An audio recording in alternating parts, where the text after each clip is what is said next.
There are wet wipes, there are wet wipes, there are Band-Aids, and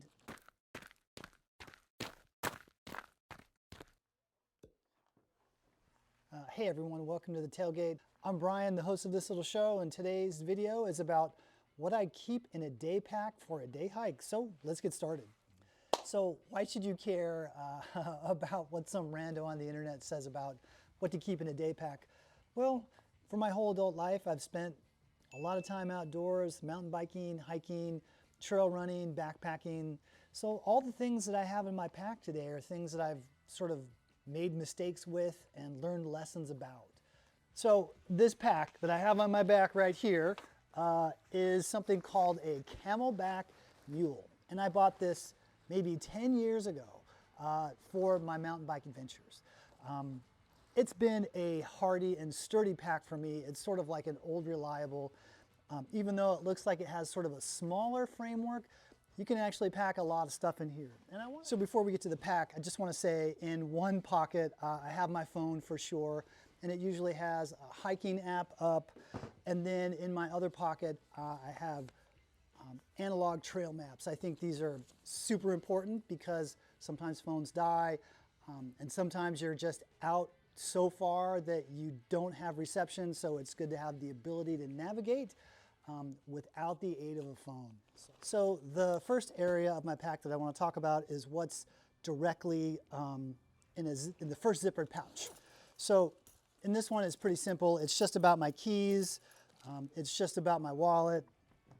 I've got some earbuds in here as well, which I don't like to use when I'm out on the trail. If I'm in my local neighborhood, I'll go with one earbud in, no big deal. But if I'm out in an area where I'm getting away from things, I want to be able to focus in on what's going on in that particular space. Be aware, if it's a multi-use trail, there might be horses or mountain bikers coming around. And so if I'm distracted with this, I'm not going to hear what else is going on out there. I also keep the words of Gary Snyder in my mind, the American poet, who said, once you step into the wilderness, you step onto the menu. So if I'm listening, I'm not paying attention to what else is out there. And there are other things out there, as you guys know. At the very bottom of this particular pouch is toilet paper, because you never know when nature's going to call, and sometimes it calls for you even when you don't want it to, so it's good to have a little backup. I also keep a pocket knife in here, as well as my entrenching tool if I need to bury that stuff. Within this one too, I also keep a power brick and a cable, just because, well, I got this thing for like $5 or $6 on Amazon. I think they're important to keep around.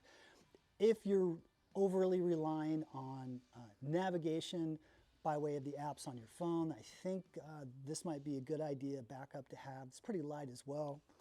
So this next area of my bag is the most accessible, I think. And so I keep the things in here that people may want from my bag. Since I hike with groups of 3 and 4 people, aka my family members, I'm keeping things like trail mix. This is mostly eaten trail mix from a previous hike. And I got like a bunch of power bars, Luna bars, and protein bars as a way to help on the hike. I feel like I carry more food than I probably need because once upon a time, way back in the day, I made a wrong turn in a wilderness area, and I ended up adding a couple hours to that experience, and it was a bummer because I didn't have enough food, and I was really mad at myself in the end that I didn't think ahead and I didn't prepare. So the foodstuffs and the water that I bring, I'm trying to think ahead to prepare for what I'm doing. Keep in mind, this is for a day hike. It's not for a big deal, 4 to 5 to 6 miles max. This is enough to get me through. Also within this particular bag is a little med kit. So within this kit, there are wet wipes, there are wet wipes, there are Band-Aids, and I didn't end up talking about this med kit much at all. It's just like a little pouch with some wet wipes and some headache medicine and some Tums, and lots of Band-Aids, lots of moleskin in case you know you need those things. And so it's just a few things that'll get you by in a pinch. So the area I want to talk about now is an area that I access a little less, and that's where I keep my coat. Everybody needs a coat. Even if it's sunny outside, you never know when a random flash thunderstorm is going to pop up and drop down 8 inches of rain on you. So don't forget your coat. Even if it's really warm outside, you will never regret carrying a coat. Also at the bottom of this is a torch, aka flashlight. This is one of those you never know kinds of things. You can usually get by with like a headlamp. It's a little bit lighter, but this is just what I happen to have in here for this particular hike. And the last thing I carry, which I haven't talked about, is water. So, you know, in Camelbacks you can have bladder systems, and so this is a 100-ounce bladder system. I usually only carry maybe 40 or 50 ounces max. When I first got this thing, I was filling it up to the very max, and I would never drink it all, and it was just a lot to carry in terms of weight overall. So I usually carry about half, maybe a little bit less, and I'll go through it, and then people in my group will come over and start nipping on it, and by the end there's not much left. The one thing I haven't touched upon here that keen viewers might realize is I haven't talked about bear spray at all. So I should have bear spray in my kit, but I currently do not. I'm in an area right now that has some level of black bear activity at certain months of the year, but it's pretty rare to see them. But I also know that as I'm traveling out into Western Maryland, where there's greater populations of black bears, I need to be more prepared in this particular way. Finally, the last thing I want to say about what you should be carrying is just your level of responsibility.